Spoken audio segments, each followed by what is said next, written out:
Hello and welcome back to Cooking the Books with me, Gilly Smith, the podcast which takes us through 4 food moments from the books of our favourite food writers.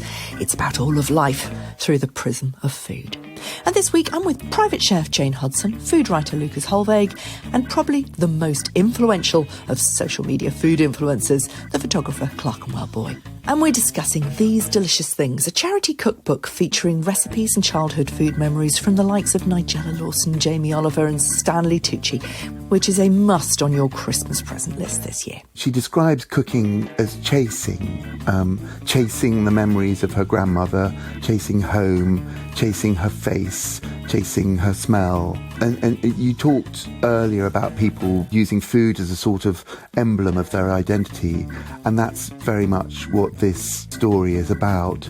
The idea began when Jane and Lucas, hunkered down on a winter's night, as Jane writes in the introduction, wondered if a collective memoir featuring the shining lights of the British food scene could raise money for the charity Magic Breakfast. With the help of Clerkenwell Boy's contact list and influence, it's become the best anthology of its kind that I've seen, and I think sets a new standard in charity fundraising. I took them back to that winter's night, a couple of bottles in, to recapture the thought process. So it was in the middle of lockdown, but in one of those brief moments where we were allowed to see maybe 6 people. And we were quite excited to see each other. And there were a few cocktails, I think, probably involved. Lucas is very good at making cocktails. And everyone was chatting, and Lucas and I sort of were huddled down one end of the table, and we just got rather excitedly talking about food, as we often do. And we were discussing how food sort of, if the memories around food are really quite extraordinary and very unique. I think that's probably because with eating food and preparing food, you actually use all the senses. So I think memory lodges in all the senses. So it is a multi-sensory memory. And they sort of come, you see the plate, and then as you think about it further, you hear the sounds, the voices who were there, the laughter, the people, the table, maybe trees if you're outside in the wind and in the boughs of them. That kind of thing. And anyway, we were sort of waxing lyrically, probably very boringly for everyone else. And after everyone had gone, I got to thinking, I've been thinking about doing a book and how to do it and how to raise some money actually for those sort of who might need it most. And that was where the idea of a compilation cookbook came in. And I put the 2 ideas together and called Lucas and said, would you be up for doing a compilation cookbook which has its heart in food memories? And he said yes. And he said yes, which is the lovely thing. So, Lucas, what did yes mean for you? What was the collaborative element that you were bringing to it? Well, yes, it's funny. I don't know that I know what yes meant at the time, but thinking about it, I was excited by this idea of doing a book that I love that memory aspect, because that's when I've written about food.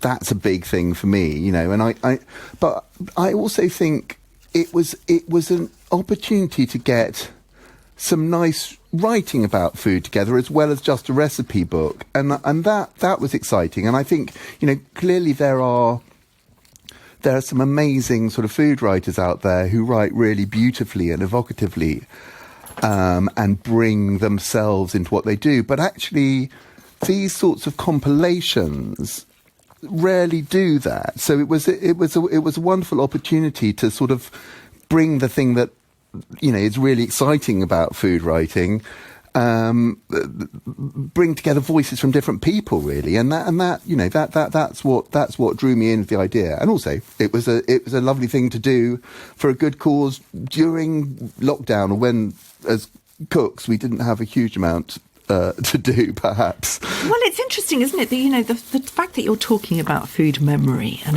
absolutely, we talk a lot about food memory on this show, particularly from people who have come from other places. They've left the old country behind, and they cook themselves real by, kind of going back to their grandmothers and their mothers and talking through a recipe which conjures up all sorts of memories of identity and connection and belonging. It's so rich, and we'll talk about some of those in your food moments later. But I wonder if the fact that you were talking about food memory at all had something to do with that loss of your own because of lockdown. We were sort of taken away from everyone. We weren't allowed to eat with people. We were taken away from the restaurants we love. Was that the thing that prompted you in the first place, Jane? I think, in a sense, yes. I think it was, certainly food memories are by their very nature nostalgic. And I think there was a sort of yearning for nostalgia, for belonging, for gathering together, for community, because that's what I think affected people the most, the loss of those things. And even when you're talking about food memories, somehow, because like I say, this thing about them being multisensory, they become incredibly vivid. And for a moment, you do live them. During lockdown, I did some sort of takeaway cooking, as Lucas did as well. And in my sort of little sort of advertising for it, I'd always try to do a little foreign dish of some place, and I'd write a little story and my memory of that place. Basically, the idea was to, I didn't actually say this, explain it, but my reasoning for doing it was to evoke a sense of another place, to let other people share in my memories. And just for the time of getting that food on their tables, even their homes, they had a little holiday by sharing my memory of it. And I think that's what food memories can do. They can really transport you, and you can connect on a very deep human level, because food and eating is something that humanity has always had. It's the one common thread from the very beginning of time of man standing up until our far futures, until maybe man collapses again. I think it's the strongest thread we have, and that's why those memories really do take us, bind us, connect us, and join us. I think it was interesting, though, that we were sitting round a table, and that, for those who are lucky enough to be in a situation to eat food for pleasure rather than necessity, there is, certainly for me, food and sitting around a table with friends and eating and drinking and sharing is joy. And actually what lockdown did, in a sense, was deprive us of that joy of community and friendship. And, there were other opportunities to explore those things, but that very simple one of sitting around a table with a plate of steaming grub that you are sharing and enjoying, and pouring wine down your neck at the same time. That was a thing that it felt like a special moment. That, and actually that maybe perhaps, certainly was in my mind, perhaps it's somewhere, as it always is, really. Yeah. It's interesting, you're talking about memories, and I'm just looking through all these incredible names of the people who agreed to take part in this fantastic project.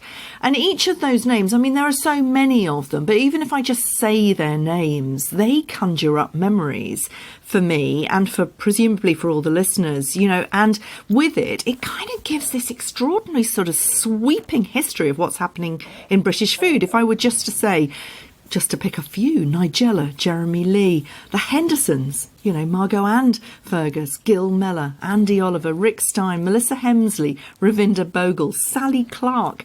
They tell a story of Britain alone. And so to go beyond their names, beyond their recipes, to their memory of that, it makes a very rich anthology.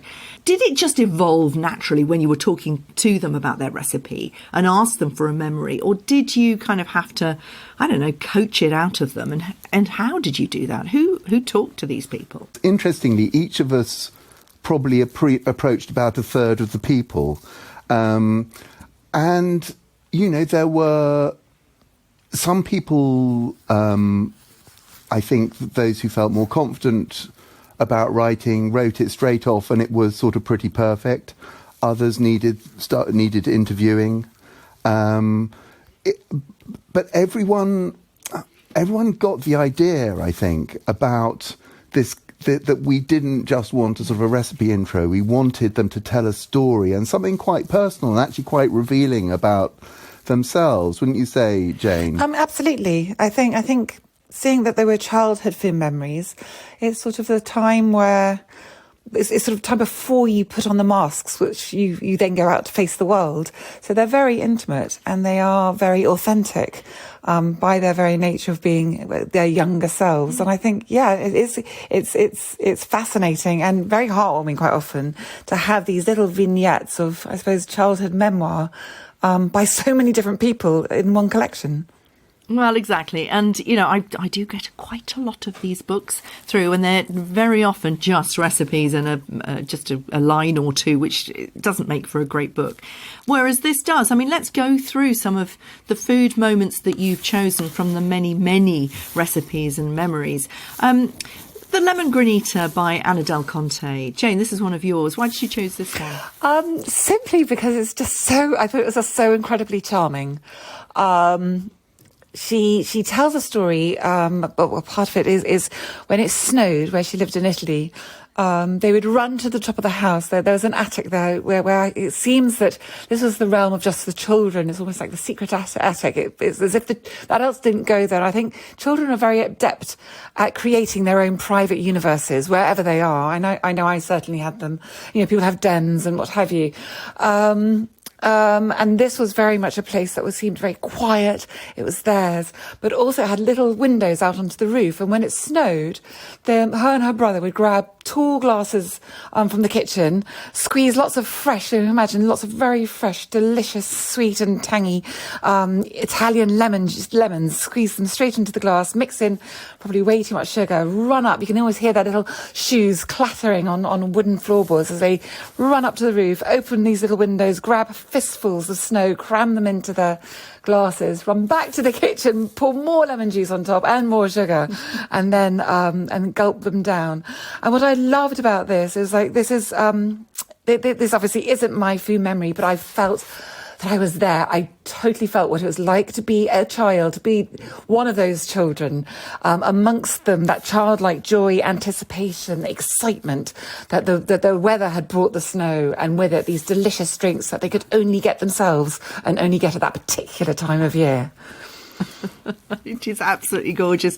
I mean, these are the kind of things you just want to lie in bed and read, or lie on the sofa on a really rainy day like it is today and just go there with these wonderful people. It's the same with the Simon Hopkinson rice pudding, which you also chose. And I actually have to make this rice pudding tonight. I just don't have any option. Tell us why you chose this one. This was because he very much insists on the sort of scorched top, and it reminded me of my grandmother. She was a German grandmother. She came over in 1938 from Nazi Germany, and although she'd lived most of her life here, she always had this very strong German accent, and she would make rice pudding, and for some reason she always called it grease pudding. I think it probably had something to do with the accent or her not understanding that it was actually rice pudding. I don't know, but as a family we knew it as grease pudding, and obviously we didn't have images of grease at all. It was this very delicious rice pudding, and she made it perfectly. The rice was always soft but not mushy. The creaminess was delicious. The spices she put in were perfectly matched with the sugar, and then there was this always scorched top, which was sort of a bit of a fighting point between us siblings, as that was always the very best bit. So I sort of very much identified with his memory of his pudding and having this scorched top with my own experience with my grandmother. Yeah, and that is the point of food memories, because they're shared memories, even if you don't actually share the same memories. Lucas, I mean, you've chosen a memory that couldn't possibly be yours by Melike Erdal, but it's the feeling that you can share. Is that why you chose that recipe?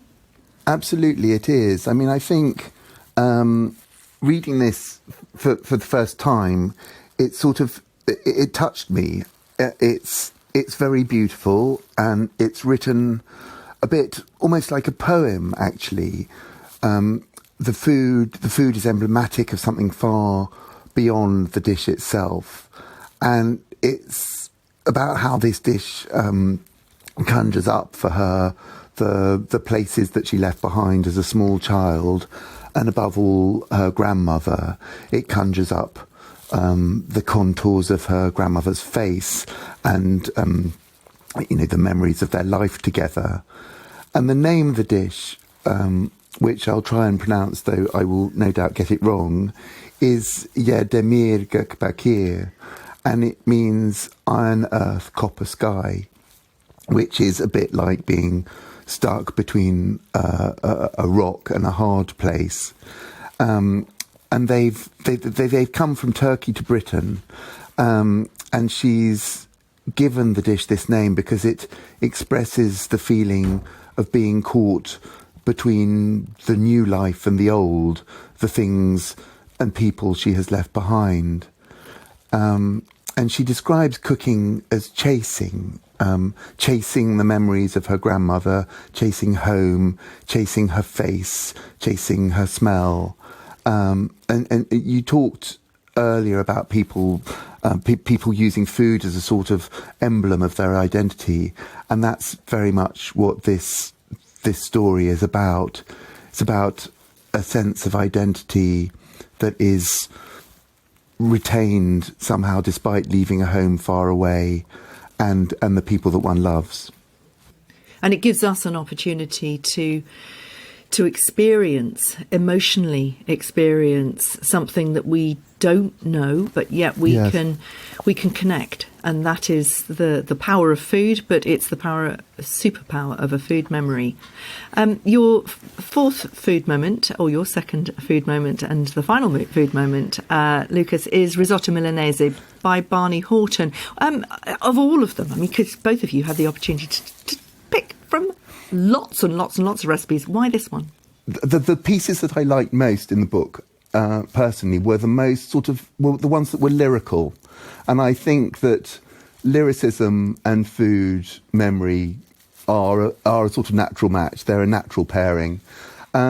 This was it captured a particular moment, a particular time in his life. There was a romance, perhaps even, sort of teenage. I don't know whether this was unfair to read this into it, but the young woman who had given him a lift to the station in Milan, and they went to eat risotto together. I felt that there was something, that the food was emblematic of this incredibly special, quite intense moment. He said they went off to eat risotto Milanese, a short stroll from the central station in Milan, and he describes the memory of this dish as coming back to him periodically. He says it's a guardian angel of endings and beginnings, of sadness and happiness, which is really wonderful. And I don't know whether this is what he meant, but I sort of felt as though it was this combination of this sort of joy of the moment, of this pleasure, of this sort of perfect simplicity, of this vivid yellow plate of risotto, and he talks about the sort of perfection of the little silver pot of grated parmesan, which he says it felt like coming home. But it's also, I think, this sort of this happiness and sadness, this strange duality of the thing. Maybe there's slightly this melancholy of being unable to recapture it, or the perfection of that moment. And he says he went back to Milan years later, tried to find the restaurant, couldn't find it, but this memory keeps sort of coming back into his consciousness. And I sort of wonder if there are several moments like this in the book from other people that you feel is like one of those moments that meant that formed people at a relatively early age and perhaps directed them to devoting their life to food in one way or another. Yeah, absolutely. It's like a little novel, really, isn't it? We don't need to have experienced it ourselves, but somehow we dive into this shared emotion just for that little moment in time. Very, very beautiful. Let's talk about the Magic Breakfast. I work a lot with the Food Foundation. I do their podcast every week, campaigning against food insecurity for every child in the UK. Very interested in holiday hunger, and this is morning hunger. Jane, do you want to tell us a little bit about this? I suppose their mission is to ensure that no child is too hungry to learn, because quite often children living in food insecurity won't have had breakfast. They might not even have had proper supper. So unless they have morning nutrition, they won't really be able to be in the state of mind to be able to absorb new information. Because obviously a child's mind is growing, doing all sorts of different things, like building bones and muscles and all those other things that it's doing. But to take on learning in school is doesn't really happen in an empty system. So that's what this charity is really focusing on, giving kids who probably already disadvantaged in certain respects at least a fighting chance of learning while they're in school. They say that a child who doesn't have this sort of help, by the time they finish primary school, can be up to 10 months behind their peers simply because they've been hungry. And for no other reason. So I think it's very important. Yeah. Which is of no use to the rest of the nation as well. We need a productive workforce. We need children to be learning. We need everyone to be contributing. It sounds like a really excellent charity. How does it work? There's a QR code for people to find out more. Absolutely. So yes, in the book there is a QR code, and that will take you to a donation page. But also because the team worked, we didn't get paid to do this, and the reason, and everyone, that's the photographers, everyone, the whole team, and the reason, and it was a massive team. It was a massive. I mean, the acknowledgements go on for pages. Yes, everyone was incredibly kind and incredibly generous, and many people gave an awful lot of themselves with the aim of giving to others. And because of that, with every book that's sold, 18 children will receive a nutritious breakfast. So the sales of each book really does make a difference. And if you're buying, I know quite a few people who have just bought it as their sort of ubiquitous Christmas present for everyone. And if you do buy, 2, 3, 5, however it might be, those numbers really add up very, very quickly. It makes a very, very big difference to the charity and their abilities to reach as many children as possible. So let's bring in the third member of your team, one of the biggest names in food social media, Clerkenwell Boy. A charity book like this sells on the back of its contributors, obviously, and each of them have shared on Instagram until it's literally flooded my feed. But your connections are so important, as is your influence on social media. And this is something you've done very successfully already, haven't you? Well, I have worked on a few charity books before, including Cook for Syria and Bake for Syria cookbook. And those went on to become a global campaign and raised a lot of money for refugees with contributions of recipes and stories from lots of different chefs and home cooks, including the likes of Jamie Oliver and Nigella Lawson. So it's been incredible to have loads of people involved, like household names, and to encourage people to find out about the cause and the charities, and to try and do something themselves as well, whether it's through a bake sale or a supper club, or just learning the recipes and understanding the culture a bit more. So how does it work? Because it's quite a new phenomenon, isn't it? You've got a charity campaign going on, and we understand now that we need to borrow influence to really kickstart that campaign. I mean, I work with a food foundation, and we used Marcus Rashford to fantastic effect. How does it work? I mean, what do you actually do to make those numbers grow? I guess the main thing is to find to spread awareness, but also to find, as you mentioned, those people of influence across different nationalities, from home cooks to celebrity chefs, to household names, to up-and-coming emerging chefs as well.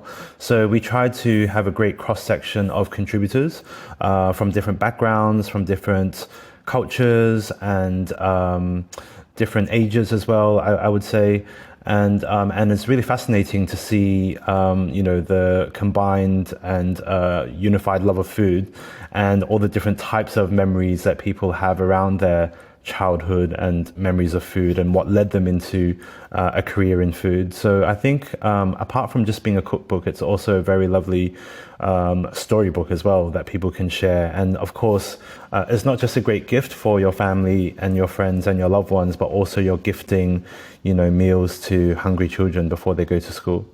And actually, you've put your own food memories in the book as well, haven't you? Tell us about it. My food childhood memory is growing up in Australia, eating Vegemite sandwiches.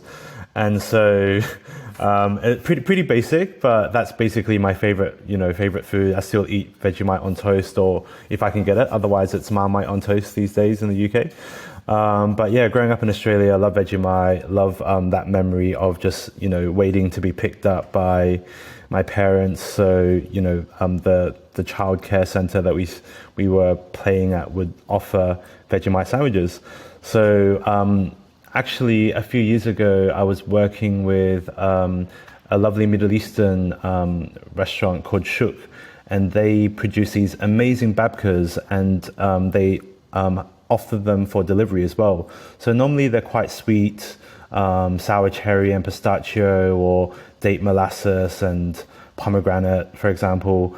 But they approached me to do a collaboration, and I wanted to do a savory version. So we ended up working together on a cheese and Marmite version of a babka, which is beautiful and delicious, but savory, and also reminded me of that childhood memory of eating Vegemite on toast. And we decided when we worked on this collaboration that all the money would go to Magic Breakfast. So when we worked on the book and I was asked about a childhood memory, I thought, well, this is the perfect recipe. Thanks for listening. Do rate and review the podcast if you like it over on Apple Podcasts, and then head to Substack to see more delicious things over on My Extra Bites.